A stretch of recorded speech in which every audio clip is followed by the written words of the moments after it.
and welcome back to Rising Thrills, your #1 source for Pennsylvania, New Jersey, and Maryland roller coaster content. In this video on day 21 of daily roller coaster reviews, I'll be reviewing Wild One at Six Flags America.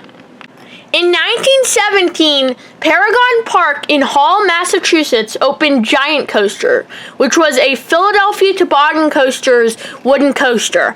It was designed by Philadelphia Toboggan Coasters, but it was built by the Din Corporation. Giant Coaster has a length of 4,000 feet, a height of 89 feet, a drop of 88 feet, a speed of 53 miles per hour. In 1985, Giant Coaster was removed from Paragon Park, and it was sent to Six Flags America, where it was renamed to Wild One, and it opened in 1986. It has all of the same stats, and the trains are 2 trains with 4 cars per train. Riders are oriented in 2 across in 3 rows for a total of 24 riders per train. Make sure everybody subscribes, because I'm trying to hit 500 subscribers as soon as possible, so subscribe. Wild One starts out with you pulling out of the station and then turning left once you've gone out of the station.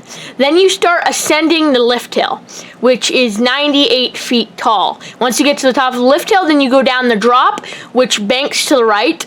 After you go down the drop, then you go through an airtime hill.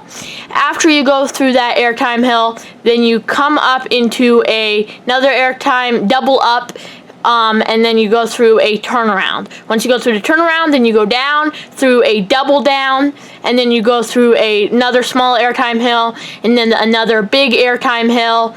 And then after that, you go through another airtime hill, and then another airtime hill, and then you turn to the left a little bit before you turn to the right again and go down another drop. After you go down that drop, then you go through a helix. Once you've gone through that helix, then you come into the brake run, and then you turn right, and then you pull into the station. So overall, this ride, it's a fairly good ride. Of course, it's focused on airtime. I'd say it does airtime pretty good. I mean, for the age of the ride, I'm not complaining. It is an old ride. Do I think that Six Flags America could upkeep this a lot better? Yes. So I don't know. Who knows what they're going to be doing in the future with this ride? This is it. It's a fun ride. I definitely enjoyed it. Towards the end, it does get a little rough, and I feel like it goes a little too fast. I wish it would go a little slower, because if it went slower, then it wouldn't be so rough. But I mean, it's not the roughest ride. It's definitely not as rough as Roar. You can go check out my review of Roar.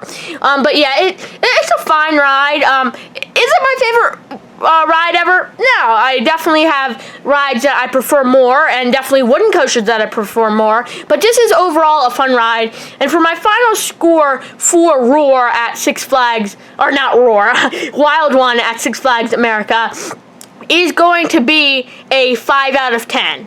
It's a pretty good ride. I don't feel like I can give it I mean, you could give it a 6. Obviously, I've only been on it once, so my final score is 5 out of 10, right in the middle, because it's not the best wooden coaster ever. I definitely enjoyed it, but I wouldn't say it's a ride that I would want to keep riding. It's definitely a ride that after a few rides, you're like, yeah, I've had enough rides on this, and, especially if it has a long line, it's definitely a ride I wouldn't go on. And most coasters at Six Flags America are like that, but, yeah. I enjoy Wild One at Six Flags America, but I hope you guys enjoyed this video, and I hope to see you tomorrow. Goodbye.